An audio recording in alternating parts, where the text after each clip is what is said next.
We do need these kind of characters because they provide well, ideally, they provide a perfect example of what to do and how to be and how to behave through one perspective or another. And so they're wonderful characters to compare ourselves against and to compare the actions of others against.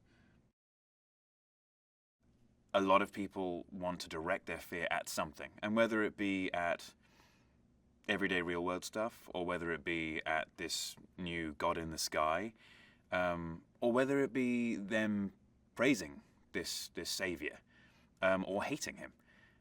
These are the things which he faces. He's still trying to do the right thing, and do the right thing by everyone, and ignore the slings and arrows.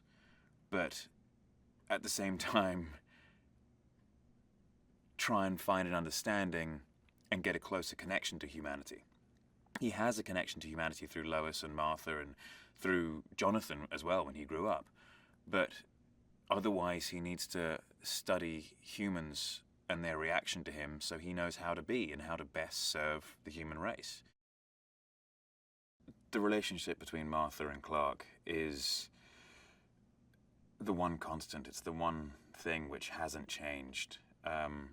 She will always see him, as every mother does, as a little baby, as a boy growing up.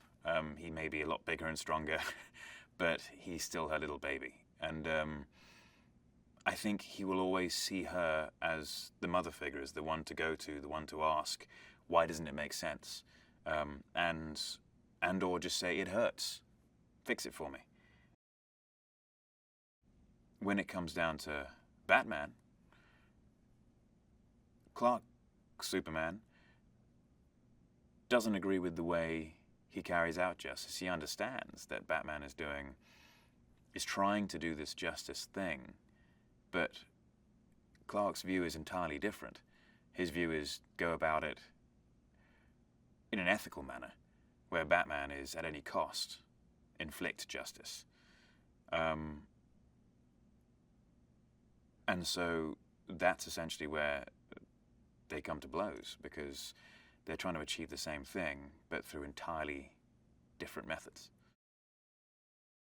I think now's the right time to bring Wonder Woman in, because we have Superman, we have that baseline, we have the flip side of the coin, which is Batman, and we're missing that third essential piece of the triangle, which is the female power.